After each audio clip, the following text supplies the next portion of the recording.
What do you think of when you hear the name Panama? A canal. A hat that famously isn't from here. Or perhaps a shadowy world of shell corporations and fortunes hidden behind veils of secrecy. The story you might have heard is one of a tropical tax haven, a simple land of happy people and high-rise buildings.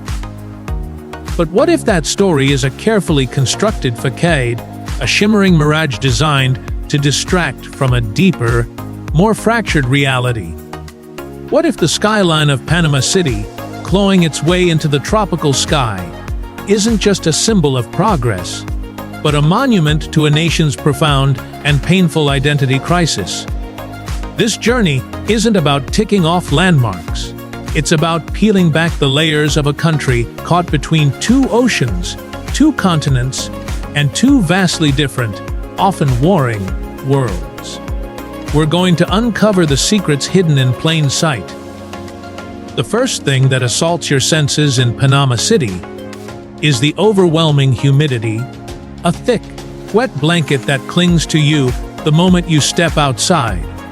The second is the sheer, defiant verticality of it all. It's a skyline that doesn't seem to belong in Central America, a dense forest of glass and steel that feels airlifted from Miami or Dubai and dropped improbably into the tropics. This is the image Panama projects to the world: modern, relentlessly prosperous, and wide open for business. This is the land of concrete, sand ships, and low taxes. And it's a narrative built on a powerful truth. The territorial tax system, where foreign, earned income remains completely untouched by the taxman, has acted as a supercharged magnet for decades. It has drawn in a tidal wave of foreign capital, crypto millionaires, online entrepreneurs, and North American retirees. They come seeking a life where their money not only goes further but is also shielded. You see them in the meticulously planned, almost sterile, enclaves like Costa del Este or the exclusive Punta Pax Fica. Here, they play golf on manicured greens that seem unnaturally vibrant. Their children attend high-quality international schools where tuition can exceed the annual income of an average Panamanian family. They live in luxurious apartments with ocean views, guarded by private security, creating a bubble of comfort so complete that one could live here for years without ever truly setting foot in the real Panama. This lifestyle, while expensive, offers a level of insulated luxury that would be unattainable for the same price back home. Over time, this has created a very visible social hierarchy, one often defined by language and skin tone. In these affluent districts, you'll hear more English than Spanish, and you'll notice a prevalence of lighter skin. These are not, for the most part, native Panamanians. They are the expat community, the modern-day colonists of capital, living a parallel existence. This system of attraction, however, casts a dark and globally infamous shadow. You cannot honestly discuss Panama's financial system without confronting the beast in the room: the Panama Papers. In 2016, a monumental leak of 11.5 million documents from the now defunct law firm Mossack Fonseca blew the lid off a sprawling global network of offshore accounts. It exposed how politicians, celebrities, sanctioned dictators, and billionaires use the country's opaque corporate structures to hide wealth, launder money, and evade taxes. While the firm was Panamanian, the clients were from every corner of the globe. But the name stuck. The scandal cemented Panama's reputation not just as a tax haven, but as a clandestine sanctuary for the world's ill-gotten gains. For the ordinary Panamanian, pumping gas or selling lottery tickets on the street, this is a source of immense national shame and frustration. They live in a country whose name is synonymous with a global game of financial intrigue that they aren't even invited to play, a game that has profoundly tarnished their national identity. And just beyond the gleaming towers, often separated by a single highway, the other Panama breathes. It's a world of faded, peeling paint on 100-year-old Spanish-style apartment blocks in neighborhoods like El Chorrillo or Caledonia, where laundry hangs from every balcony like flags of surrender. Here, a family of 4 might struggle to bring in $800 a month combined. The official statistics are a stark indictment of the country's priorities, despite the nation's immense wealth, captured by a tiny elite. Roughly a quarter of Panama's 4.4 million people live in poverty. The minimum wage hovers at a few $100s a month, an impossible sum to survive on in a city where the cost of living is artificially inflated by the influx of foreign money. A simple imported product, like a box of cereal, can cost 10 times what it does in the United States. The average Panamanian isn't benefiting from the tax haven status. They're living in its shadow, subsidizing it with their low wages and paying for the inflated costs it creates. This isn't just a wealth gap, it's a chasm. 2 separate nations sharing the same sliver of land, divided by invisible, yet impenetrable, walls of money and opportunity. To understand the source of this wealth, this division, and the nation's very existence, you must go to the canal. It is impossible to overstate its importance. It is the country's heart, its economic engine, its greatest source of pride, and its most profound scar. Every year, over 14,000 ships, from colossal container vessels stacked high like floating cities to luxury cruise liners, pass through this 82-kilometer marvel of engineering, carrying an estimated 5% of all global trade. The tolls, which can run into the hundreds of thousands of dollars for a single passage, generate billions for the Panamanian state, the lifeblood of its economy. Watching a 100,000-ton Neo-Panamax ship being delicately lifted and lowered through the massive locks at Miraflores or Agua Clara is a truly awesome sight. It's a symphony of water and steel, guided by powerful locomotives called mulas, that run on tracks alongside the locks, holding the vessel perfectly centered.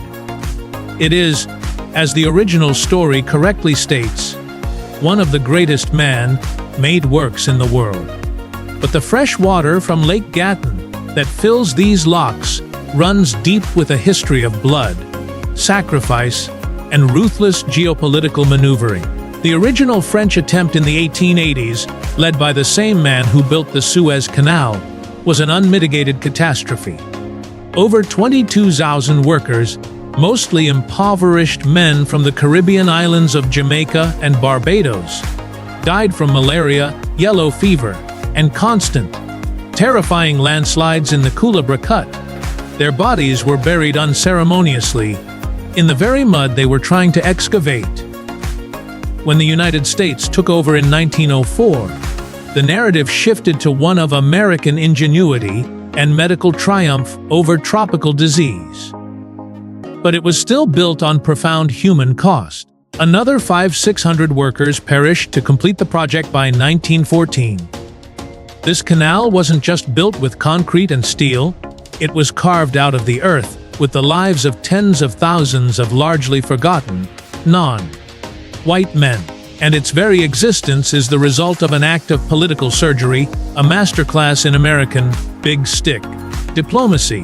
In 1903, Panama was merely a neglected province of Colombia. But the United States, under the expansionist President Theodore Roosevelt, saw the immense strategic and commercial value of a canal it could control. When the Colombian Senate hesitated on the terms of a treaty, the U.S. switched tactics. It tacitly, and then overtly, supported a nascent Panamanian independence movement. U.S. warships appeared off the coast, blocking Colombian forces from landing to quell the rebellion. Within days, Panama was a new nation. with a new flag conveniently designed in New York, and a new American patron. In return, the U.S. got what it wanted all along's control in perpetuity over the Panama Canal zone, a 10-mile wide slice of sovereign American territory that cut the new country in two. For most of the 20th century, Panamanians lived with this stark, daily reminder of their compromised sovereignty.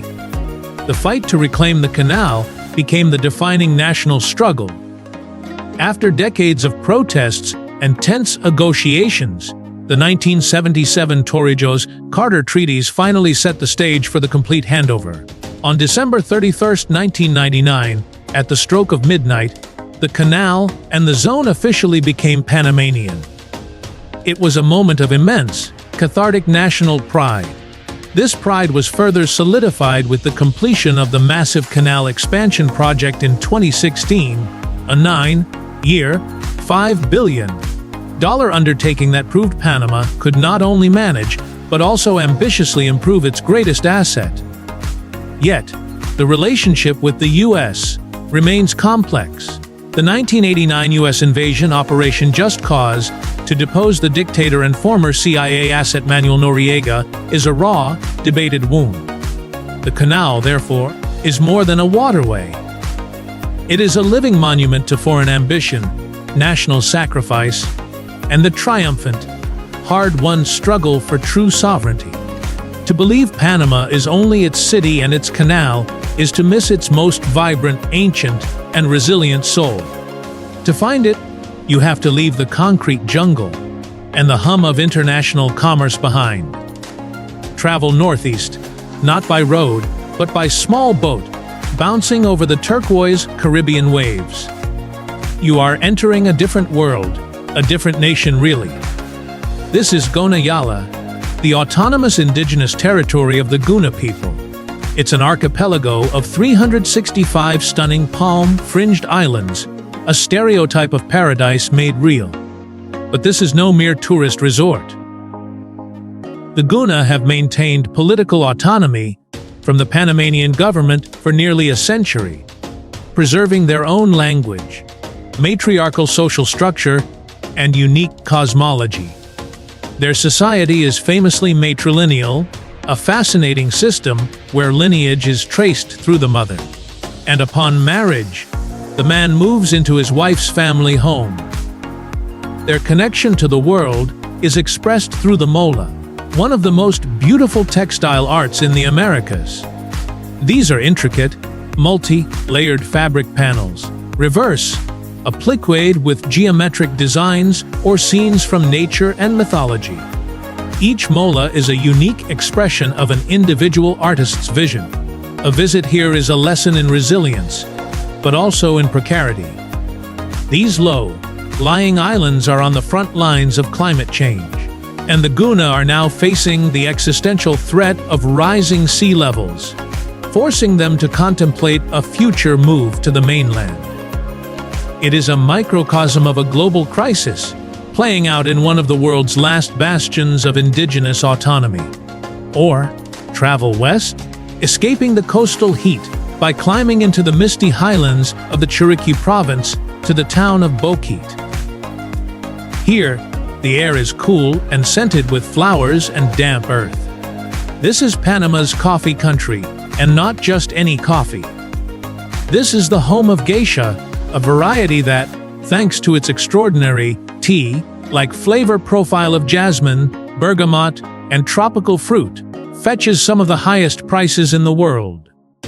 Here, among the coffee plantations clinging to the volcanic slopes, live the Ngibí and Bugale peoples, the largest indigenous groups in Panama. Their connection to this land is ancient, and today, their skilled labor is the backbone of this multi-million-dollar luxury industry. Yet, the economic reality is stark. The people who carefully hand-pick the red gold coffee cherries often live in poverty, a poignant example of the country's deep-rooted inequalities. Boquete is also a major hub for foreign retirees, creating another fascinating cultural intersection. where affluent North Americans live alongside indigenous communities in a landscape defined by a globally coveted product. The cultural identity of Panama is a mosaic, far more complex than a typical Central American look, encompassing the Afro-Panamanian heritage of Colon and Bocas del Toro, whose ancestors built the canal, and the 7 distinct indigenous nations, each fighting to preserve their culture in the face of relentless modernization. Panama is the bridge of the Americas, a slender, twisting isthmus connecting 2 great continents. And nowhere is this role more dramatic, more beautiful, and more terrifying than in the Darien Gap. This is a 100-kilometer stretch of dense, roadless jungle, sprawling swamps, and steep mountains on the border with Colombia. It is a place of staggering biodiversity, a UNESCO World Heritage Site that is home to jaguars, harpy eagles, tapirs, and countless species of insects and plants, many yet to be discovered by science. It is the only break in the Pan-American Highway, which stretches nearly 30,000 kilometers from Alaska to Argentina. Nature here has defiantly refused to be paved over. The terrain is so impenetrable, the politics so complex, that it remains one of the planet's last true wildernesses. But this wild bridge has, in recent years, become a path of utter desperation. The Darien Gap is now one of the world's most perilous migration routes. The original script mentions an immigration problem, but that term fails to capture the sheer human drama. In 2023 alone, over 500,000 people from Venezuela, Haiti, Ecuador, China, Afghanistan attempted this treacherous crossing, fleeing poverty, state collapse, and violence. They face torrential flash floods that can sweep away entire families, venomous snakes, and, perhaps most dangerously, ruthless criminal gangs who rob, extort, and inflict unspeakable violence upon them. It is a humanitarian crisis on a staggering scale, a grueling march through hell taking place in a supposed paradise. This epitomizes Panama's core dilemma, the brutal struggle between conservation, human desperation, and economic exploitation. While the Darien remains wild, other parts of the country are not so lucky. The original story correctly identifies the threat from mining. For years, the Cobre Panama mine, one of the largest open-pit copper mines in the world, tore a massive scar into the Mesoamerican biological corridor, clearing vast swaths of primary rainforest. It sparked nationwide protests in late 2023, uniting environmentalists, students, and labor unions in a powerful movement that ultimately led to the Supreme Court declaring the mining contract unconstitutional. It was a victory for the people, but the environmental damage is done, and the economic pressures to exploit the country's resources remain immense. Panama finds itself at a permanent crossroads, forced to decide if its future lies in preserving its incredible natural wealth or selling it off to the highest bidder. So how do people live, caught between these immense pressures of global finance, historical weight, and daily survival? The original story paints a picture of a life revolving around relationships between men and women, dancing and family. It notes, somewhat reductively, that women are the most valuable asset, while family and social bonds are undeniably the bedrock of Panamanian society. Framing it this way risks falling into familiar, simplistic Latin stereotypes. This palpable passion for life, this warmth, isn't just a cultural quirk, it's a finely honed survival mechanism. When the economic and political systems are notoriously corrupt and unstable, your family, your neighbors, your community, these are the only social safety nets you can truly count on. The joy you see on the streets, the impromptu conversations at a bus stop, the music that seems to pour from every open doorway, the absolute negotiable importance of a Sunday family gathering, is a form of active resistance against the daily grind. It's a defiant declaration that life is to be lived with gusto, even when, and especially when, it's hard. Yes, the country has its push-button motels for clandestine encounters and a nightlife that rages until dawn. And yes, as the original story notes with some surprise, it's a deeply religious society where a plumber might say he'll come mañana, si Dios quiere, tomorrow, if God wills it. This isn't a contradiction, it's a reflection of a holistic, non-judgmental approach to life that embraces both the sacred and the profane, the saint and the sinner. It's a culture that understands human complexity. People seek forgiveness in church for the very human things they did the night before, and see no hypocrisy in it. This duality is the essence of the Panamanian spirit. They are, above all, realists. They see the corruption in their government, they feel the sting of economic inequality, and they know the system is often rigged. Dealing with any form of bureaucracy here is an exercise in patience, often requiring a tramitador, a fixer who knows who to talk to, because things work on personal relationships, not just official processes. They have a saying that perfectly captures this outlook. La guerra es de maniobra. The war is one of maneuvers. It means life is a struggle, and you have to be clever, patient, resilient, and find your joy where you can, just to get through it. That is the true, complicated, and deeply human rhythm of Panama. In the end, Panama is not a country you can easily define or capture in a simple narrative. It is a living paradox written on a global scale. It's a bridge of commerce built on a history of sacrifice. It's a tax haven that shelters the world's rich while a quarter of its own people live in poverty. It's a land of untamed, primeval jungle that serves as a desperate highway for the displaced of the world. The glittering city, the legendary canal, the idyllic islands, they are all just chapters in a much more complex, messy, and profoundly fascinating story. It is the story of a nation constantly negotiating its identity at the very crossroads of the world. What contradiction of Panama surprised you the most? The human cost of the canal, the autonomous Guna nation on the front lines of climate change, or the recent popular uprising against big mining? Share your thoughts or questions in the comments below. If this journey opened a new perspective for you, please share this video with a fellow traveler who loves to look deeper. And for more stories that explore the hidden layers of our world, make sure you subscribe. Until our next exploration, stay curious.